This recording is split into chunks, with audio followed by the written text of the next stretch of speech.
बिस्मिल्लाहिर्रहमानिर्रहीम। अस्सलाम वालेकुम व्यूअर्स, क्या हाल है। उम्मीद है कि आप सब खैरियत से होंगे। ये आपका अपना YouTube channel Iman with food secret. तो आज मैं आपके लिए पालक के पकौड़ों की रेसिपी लेके आई हूँ। आज मैं आपको बताऊंगी अक्सर लोगों के पालक के पकौड़े कड़वे क्यों हो जाते हैं और वो क्रिस्पी क्यों नहीं बन पाते, किस तरह चीज़ों को मैनेज किया जाता है, किस तरह से बेहतरीन क्रिस्पी और मज़ेदार से पकौड़े तैयार होंगे।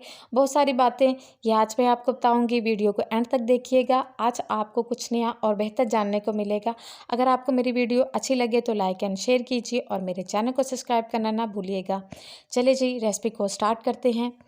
ये मैंने आधा किलो पालक ली है। पालक को मैंने अच्छी तरह धो लिया था। आपने भी पालक को अच्छी तरह धो लेना है क्योंकि पालक में बहुत ज़्यादा मिट्टी और डस्ट होती है, इसलिए पालक को हमेशा जब भी आप इस्तेमाल करें अच्छी तरह 2-3 पानी धो लिया करें। अब इसमें एक मीडियम साइज़ का प्याज है। प्याज को आपने लच्छों की शक्ल में काटना है क्योंकि प्याज से पकौड़े जो हैं वो हमारे बहुत ज़्यादा लच्छेदार और क्रिस्पी तैयार होंगे। और सबसे अहम बात कि इससे पालक का जो कड़वापन है वो ख़त्म हो जाएगा। इसलिए जब भी आप पालक के पकौड़े बनाएं तो उसमें प्याज को लास्ट में शामिल करें। ठीक है जी। 2 हरी मिर्चें मैंने इसको बारीक काट लिया था, ये इसमें शामिल करेंगे। सब्ज़ धनिया खुशबू के लिए इसमें जाएगा। बहुत ही ज़बरदस्त से मज़ेदार से हमारे ये पकौड़े जो हैं वो तैयार होंगे।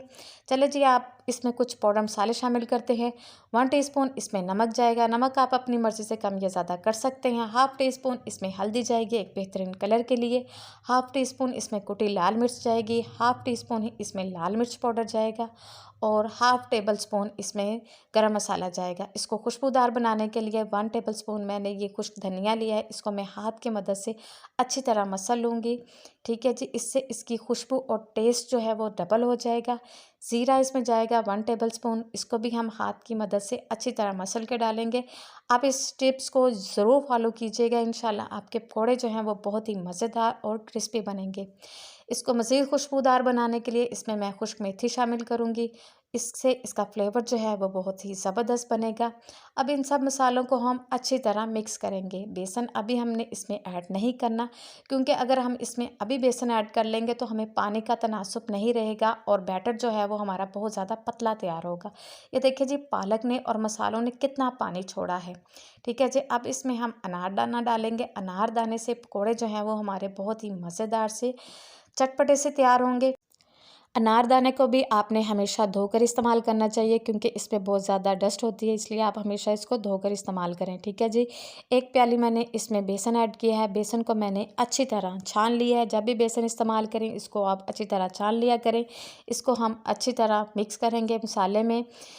अगर हमें पानी की ज़रूरत महसूस हुई तो हम इसमें पानी ऐड करेंगे, वरना पानी की ज़रूरत महसूस नहीं होगी क्योंकि मसाले ने और पालक ने पहले ही बहुत ज़्यादा पानी छोड़ दिया था। इसलिए आपने बेसन को हमेशा एंड में ही ऐड करना है क्योंकि पहले ऐड करने से पानी का जो तनासुब है वो नहीं रहेगा हमें। ये देखिए जी, माशाल्लाह से बहुत ज़बरदस्त सा हमारा बैटर जो है वो तैयार हो गया है। ऑयल को मैंने गर्म होने के लिए रख दिया था। ऑयल को हमेशा आप पहले अच्छी तरह गर्म कर लें क्योंकि ठंडे ऑयल में अगर आप पकौड़े डालेंगे तो पकौड़े जो है वो आपके क्रिस्पी नहीं बनेंगे और जो मसाला है वो हमारा ऑयल में बिखर जाएगा। ठीक है जी। इससे ऑयल हमारा बहुत जल्दी ख़राब हो जाएगा, इसलिए आपने ऑयल को अच्छी तरह गर्म कर लेना है। ये आपको एक टिप है। अगर आपको मेरी टिप अच्छी लगी तो प्लीज़ मेरे चैनल को सब्सक्राइब कीजिए और बेल आइकन को भी प्रेस कर दीजिएगा। और जिन्होंने पहले से मेरे चैनल को सब्सक्राइब किया हुआ है जी, इनका दिल से थैंक यू सो मच, जो मुझे अप्रिशिएट करते हैं जी। ये देखिए जी, तकरीबन 2 मिनट बाद आपने पकौड़ों की जो है वो साइड चेंज कर लेनी है। माशाल्लाह से ये देखिए जी, कितने ज़बरदस्त से हमारे पकौड़े जो हैं वो तैयार हो रहे हैं। और देखिए जी, ज़रा भी बैटर जो है वो ऑयल में बिखरा नहीं है। बस आपने ऑयल को अच्छी तरह गर्म कर लेना है और बाद में आपने फ्लेम जो है वो लो टू मीडियम ही रखना है।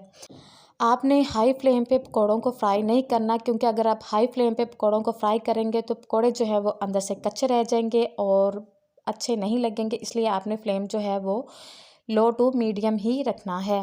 ये देखिए जी, माशाल्लाह से कितने ज़बरदस्त से क्रिस्पी से हमारे पकौड़े जो है वो तैयार हो गए हैं। रमज़ान स्पेशल में इफ्तारी में आप ये पकौड़े बनाएं, बहुत ही ज़बरदस्त से आपके ये पालक के पकौड़े जो है वो तैयार होंगे। माशाल्लाह से ये देखिए जी, इनकी फ़ाइनल लुक बहुत ही ज़बरदस्त मज़ेदार से खुशबूदार से हमारे पालक के पकौड़े जो है वो तैयार हो गए हैं। अगर आपको ये रेसिपी अच्छी लगी तो मेरे चैनल को सब्सक्राइब करना ना भूलिएगा और मिलते हैं एक और नई वीडियो के साथ। अपना ख्याल रखिएगा, दुआओं में याद रखिएगा। ओके जी, अल्लाह हाफ़िज़।